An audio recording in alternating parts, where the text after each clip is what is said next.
King Charles has handed over a senior military role to his son, Prince William, at a ceremony today.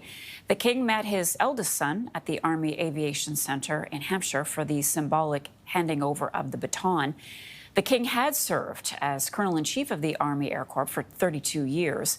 In an impromptu speech, the monarch said the moment was a sad one for him, but he praised his son as a good successor. Now, the appointment could stir some strong feelings, though. It had been widely anticipated that it would go to Prince Harry before Harry left his royal duties. Speaking of Prince Harry, Harry and the Duchess of Sussex have just wrapped up a 3-day tour of Nigeria. Their final stop was in Lagos, where, among other things, they visited the Giants of Africa charity, which was funded by Toronto Raptors president Masai Ujiri.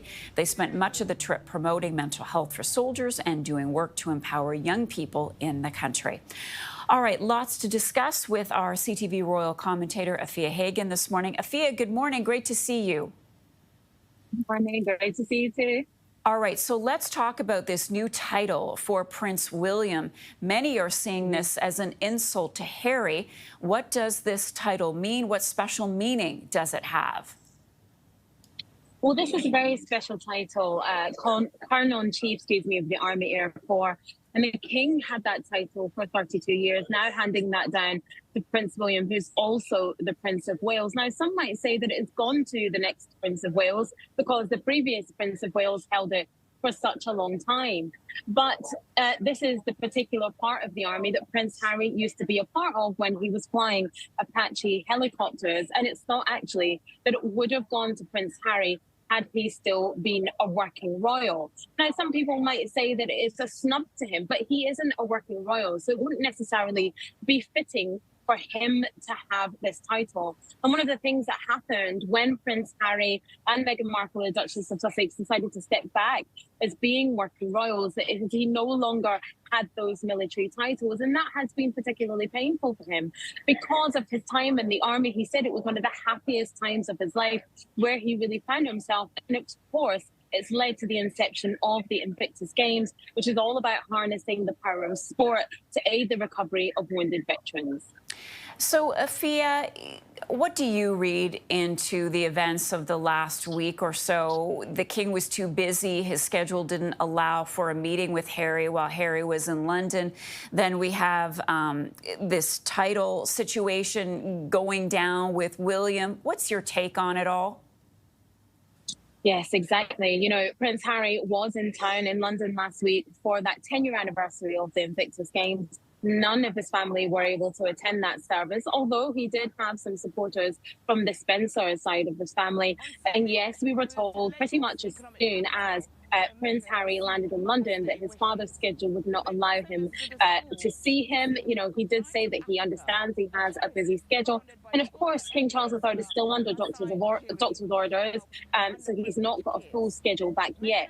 But I think the optics of this are pretty terrible. You know, that Prince Harry was in town for only a short time before leaving for that trip to Lagos, which I have to say I was there and it was hugely successful. But for him not to make the time, or for the two of them not to make the time to see each other, I think the optics of that are really bad. And then you have had, you know, Harry and Meghan on that trip to Nigeria, culturally very sensitive, you know, doing some really, really brilliant things with wounded veterans in Lagos, female empowerment speeches, lots of different things happening. And then today it's kind of bookended with the king very, very pointedly doing a joint engagement with Prince William. It's actually very rare to see them doing a joint engagement like this. It does seem that perhaps the gulf between King Charles and Prince William on one side and Prince Harry on the other is unfortunately widening. When I think actually we thought in February that the relationship between King Charles III at least and Prince Harry was a bit better. Doesn't seem to be that way at the moment.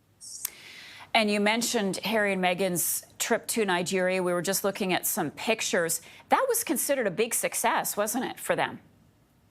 Yeah, that was considered a huge success for many reasons. You know, it was culturally sensitive, and Meghan Markle wore a lot of local Nigerian designers and local Nigerian craft, which was brilliant. They met with some really, really powerful and incredible people, from, you know, the governor of the state of Lagos to some of the cultural kings as well.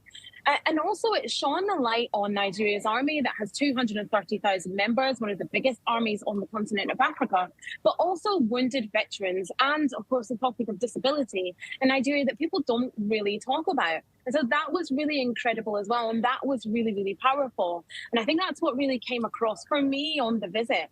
Seeing them there was talking about veterans, talking about the power of sport, and talking about wounded veterans and disability in West Africa, something that's not really done. And I think that was a really, really important part of the trip.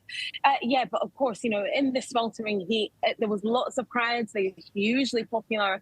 People telling me that they were so glad that they had come to Nigeria, that they were really proud of Prince Harry for, sort of carrying on his mother's work, carrying on that love for philanthropy.